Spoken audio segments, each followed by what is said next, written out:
A group of urban explorers sneaks into an abandoned countryside mansion known locally as the Holloway House. No one has lived there for nearly a century, and the locals whisper about screams still echoing from its halls. At first, the explorers think it's all just rotten wood and creaky floors, but the deeper they go, the more the house itself begins to change around them. The whispers aren't just sounds. They are instructions, commands, and one by one, the explorers obey. Chapter 1, The Dare. The story never begins with silence. It begins with a dare. The Holloway House had stood at the edge of town for nearly a century, its windows black with soot, its roof sagging under decades of rain, its garden swallowed by weeds taller than a man. Locals avoided the road that led there. They said if you stopped long enough in front of its rusted gates, you'd hear voices calling you by name. But none of that mattered to midnight explorers. It was a channel run by 4 friends, Ethan, Lena, Marcus, and Taylor. They weren't professionals, just thrill seekers with cameras, always chasing clicks and subscribers. The more abandoned, the creepier, the bad. Old hospitals, drained swimming pools, forgotten mines. They had seen it all, or so they thought. One Friday night, sitting in their cramped apartment surrounded by energy drinks and cheap microphones, Ethan read aloud from a forum post he had found. The Holloway House, off County Road 12. Last lived in 1923. Entire family vanished. Locals claim it's cursed. Whispers at night. No one dares go inside. Perfect content. Taylor rolled his eyes. Sounds like every other haunted house urban legend. Probably just rats and mold. Or, Lena cut in, her voice sharp, it's exactly the kind of thing people want to watch. Ethan grinned. That's the spirit? Imagine the title. We spent the night in the haunted Holloway House gone wrong. Boom views. Marcus, who rarely spoke up, finally muttered, there's a reason no one goes there after dark. My grandmother used to tell me about that place, she said. Once the house knows your name, it doesn't forget it. The group laughed, brushing him off. Only Lena didn't laugh. She leaned forward. Then maybe we should give it our names. It was decided. The plan was simple. Drive out after midnight, film the whole experience, stay until dawn. That meant no running if things got scary. No chickening out. One full night in the Holloway House. The night they chose was moonless, the sky blanketed with clouds that pressed low over the town. As they drove out in Ethan's beat-up van, the headlights cut through fields of dead grass. The further they went, the fewer houses they passed. Finally, they reached the turnoff. A broken wooden sign leaned at the roadside, barely legible. Holloway Estate private property. The gate was nothing more than 2 rusted iron bars hanging off one hinge, surrounded by weeds. Beyond it, the outline of the mansion loomed like a crouching beast, massive and still, its windows reflecting no light. Lena pulled out her camera and whispered, almost reverently, "We're here." The house waited. Inside the van, nerves started to show. Taylor cracked jokes. but his laugh was brittle. Ethan checked the batteries on the cameras twice, his hands restless. Marcus stayed quiet, staring at the silhouette of the mansion, as though it were staring back at him. Finally, Ethan spoke. "Rules are the same as always. Keep filming. No turning back before sunrise. Don't split up unless we need extra shot. And whatever happens, don't stop recording. Even if we see a ghost." Taylor smirked. "Especially if we see a ghost." They pushed through the weeds, their flashlights cutting narrow beams into the dark. The air grew colder the closer they came, a dampness that clung to their skin. The front doors were taller than any of them expected. Double wooden panels carved with symbols worn nearly smooth by time. As they stood before it, a sudden breeze rattled through the weeds. In the stillness that followed, Marcus thought he heard something faint. A hiss, a murmur, like a voice. He swallowed hard. "Did you hear that?" "No," Ethan said quickly, already angling his camera for the opening shot. "All right, guys. First impressions. Let's roll." The video began with their faces lit by flashlight beam. "Tonight," Ethan whispered into the lens, "we're doing something no one else has dared. We're going inside the Holloway House, the mansion where the Holloway family vanished without a trace. People say the house whispers to you, that once you enter, it doesn't let you leave. We're here to find out the truth." Lena leaned into frame, her eyes wide, her voice a mock whisper. "If this is my last video, Mom, I love you." They all laughed nervously. Then Ethan reached forward and pushed the heavy doors. They creaked open with surprising ease. The smell hit first stale air, rotting wood, something metallic beneath it, like old coins or blood. Their flashlight beams swept over a grand entrance hall, dust swirling in the light. A staircase rose to a second-floor landing where shadows pooled thickest. Every sound they made echoed unnaturally loud. The house seemed too empty, too hollow, as though it were waiting to be filled again. Taylor whistled low. "Man, this place is huge." Lena panned her camera across the hall.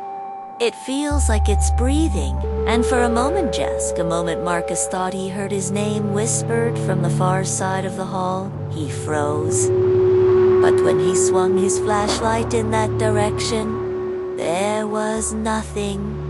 Only a cracked mirror reflecting his own pale face. He didn't say anything. Not yet. The dare had begun, and the house was listening.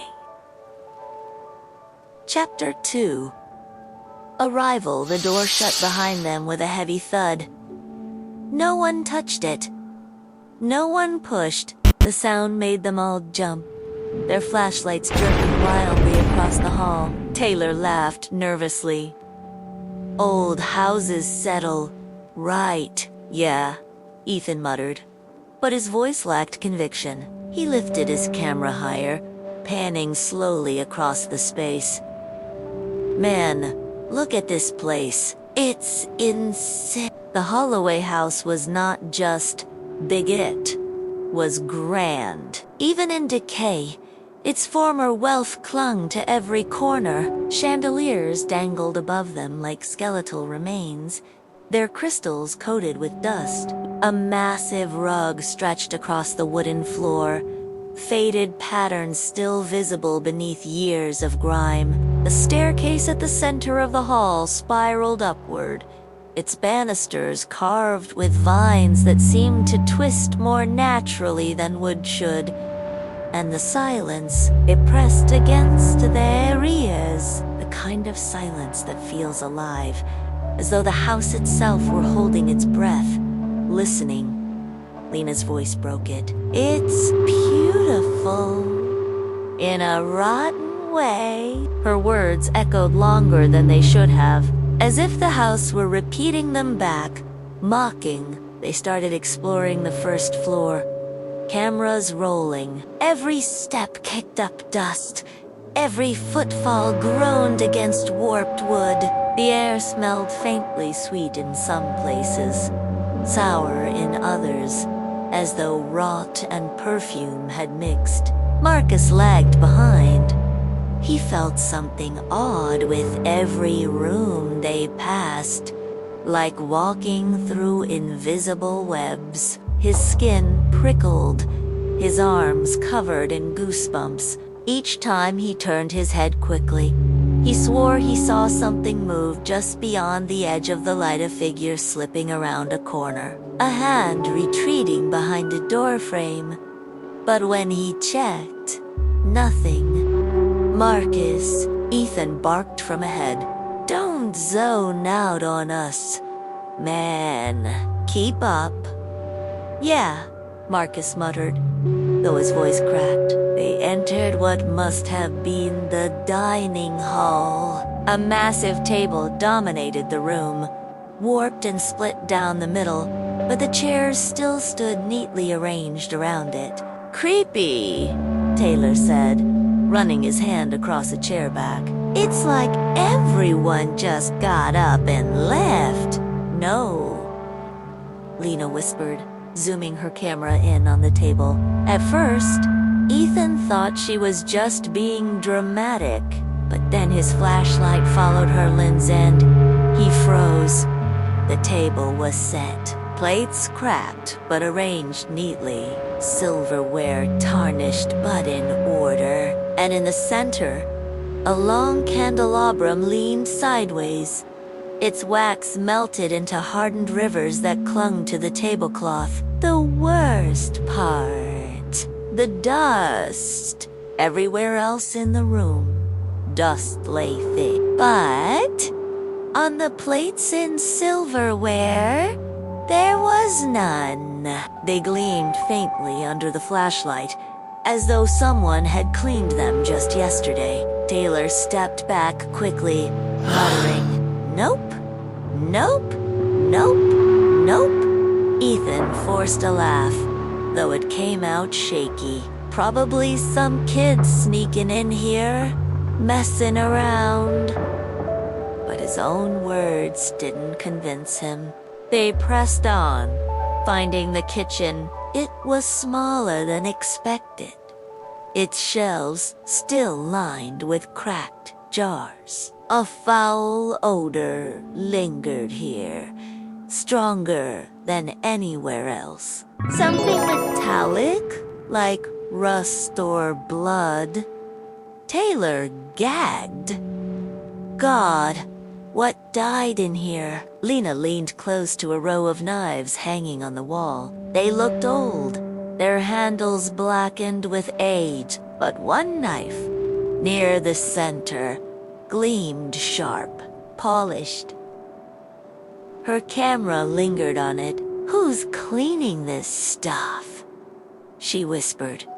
No one answered. A faint creak echoed from somewhere deeper in the house. Marcus flinched. "Did you hear that?" This time, everyone did. They froze, flashlights cutting into every corner. Another creak, like footsteps. Upstairs. Slow. Deliberate. Taylor forced a laugh that broke almost immediately. Probably raccoons. But the way his voice shook betrayed him. They returned to the main hall, the silence somehow heavier now, as if it knew they'd heard. Ethan tilted his camera toward the staircase. "All right. We said we'd."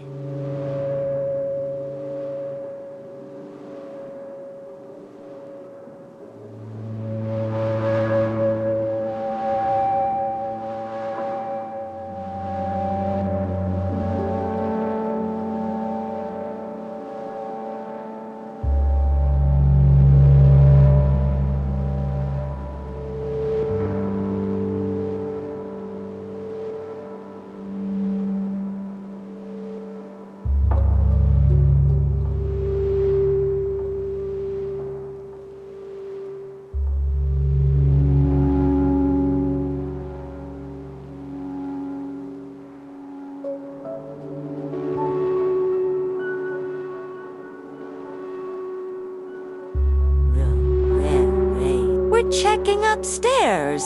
Are you serious? Marcus hissed. Something's up there.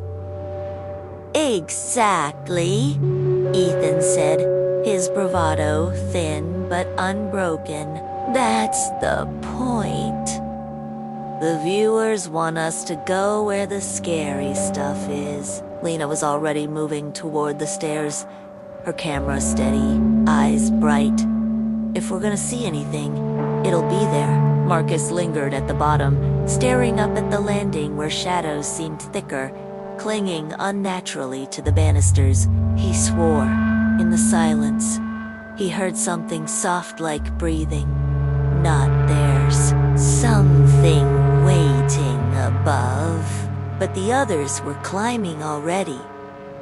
He had no choice. The second floor stretched wide and dark, lined with doors on either side. Their flashlights swept across peeling wallpaper and collapsed ceiling beams. A long rug ran the length of the hall, worn and frayed. Their steps sank softly into it, muffling their footsteps, which is why the fifth step stopped them cold, because it wasn't muffled. It echoed, the sound of a footstep, heavy and hollow, from the end of the hall. "Hello," Ethan called, voice shaking despite himself.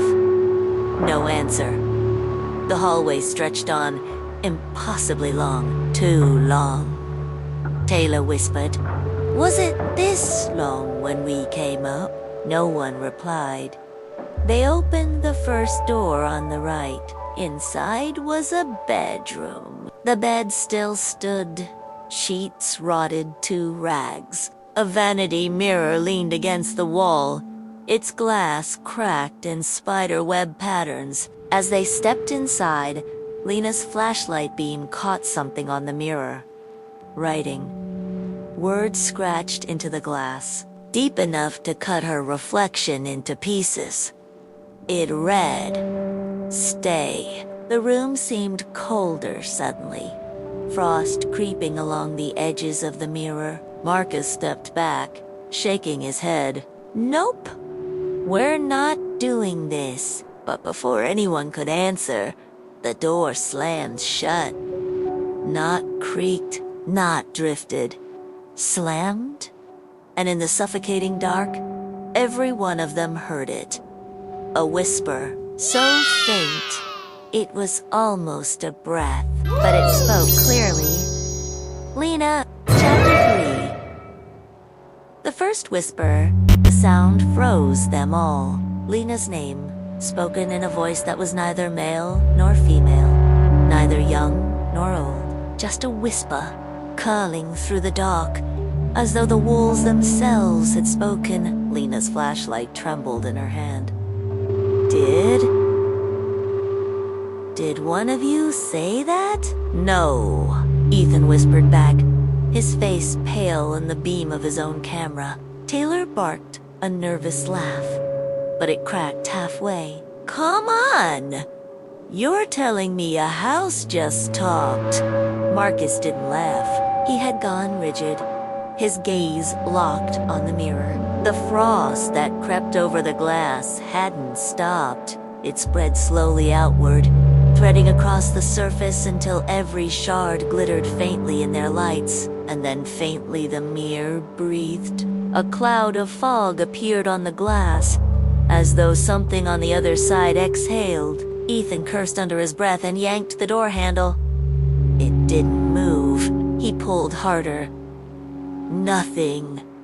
We're not locked in, he hissed. We can't be. Lena backed away from the mirror, her camera still rolling. It said my name.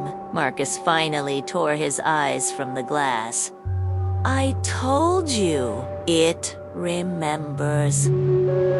Once it knows you, it doesn't forget. Taylor spun on him. What the hell does that mean? Marcus didn't answer. He just stared at Lena, as if she'd already been marked. The whisper came again, this time louder. Lena, It was closer now, not from the mirror, from the room itself, from the shadows under the bed. Lena's light dipped downward, almost against her will. The beam cut across the floor-stained carpet. Rotted wood end then caught the hollow darkness beneath the bed frame. Two pale hands pressed against the floorboards, fingers long and splayed. Lena screamed. The others bolted for the door, slamming into it together. It burst open, as if the house had simply decided to let them go. They stumbled into the hallway, gasping, flashlights cutting wild arcs across the too long corridor. Taylor slammed the door shut behind them. Nope, we are not going back in there. But Lena's scream lingered in the hall, echoing far too long. They regrouped in the center of the hallway. Ethan pointed his camera at Lena, his hands shaking. Okay.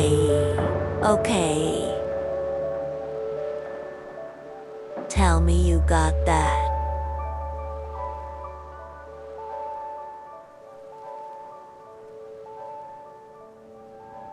Please tell me you filmed it.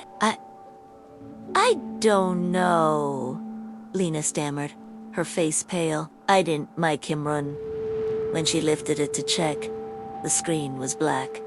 Not cracked. Not broken. Just black. As though the footage itself had been swallowed. Her hands shook as she lowered it. It's gone. No way, Ethan muttered, flipping open his own camera. His footage was fine. Taylor's too. Only Lena's had gone dark. Marcus's voice came out low, almost like a prayer. It only wants her. They pressed on, but the atmosphere had changed. The house seemed awake now. The air was thicker, colder. The silence stretched tighter, as though it were listening more intently. Every few steps, Lena froze, her head jerking toward the sound of her name. Sometimes it was a whisper, sometimes it was almost a laugh. Always close. The others couldn't hear it at first, only her. But soon, they began to catch fragments. A syllable here, a hiss there. Just enough to know she wasn't imagining it. Ethan tried to keep control, forcing bravado into his voice. We said all night. That was the deal. We can't leave just because of some creepy voices. Taylor snapped at him. Are you serious? You didn't see those hands? Exactly. Ethan cut in, his eyes wide with a mix of fear and thrill. Do you know what this means? We're actually capturing something real. No jump scares, no fakes. This is it. This is what makes our channel blow up. Marcus shook his head, muttering, You don't get it. You think you're chasing views, but it's chasing us. No one answered, because in that moment, all of them heard it. A new whisper, not just Lena's name this time. All their names spoken together. Ethan, Lena, Marcus, Taylor. Drawn out, soft, loving, like a parent calling children in from play. Lena broke. I'm leaving. I don't care about the rules. She turned toward the staircase, but froze at the far end of the hall. Past the reach of their lights, a door creaked open, slowly. Darkness yawned inside, and then one step, something walked out. They couldn't see it clearly, only the faint outline of a figure. Tall, too thin, its head tilted unnaturally to the side, as though bones had snapped. And in the silence, it whispered again. Lena, the group bolted, flashlights bouncing wildly as they sprinted down the hall. Doors slammed shut on either side of them as they passed, one after another. Boom, boom, boom, like the house itself was herding them forward. They didn't stop until they reached the landing of the staircase, all four gasping, clutching at the banister. Lena's camera slipped from her hand and clattered down the stairs, landing with a sickening crack. The screen flickered for just a moment before it went black completely. The lens showed something none of them had seen with their own eyes. The figure was closer now, at the top of the stairs, standing just behind Lena,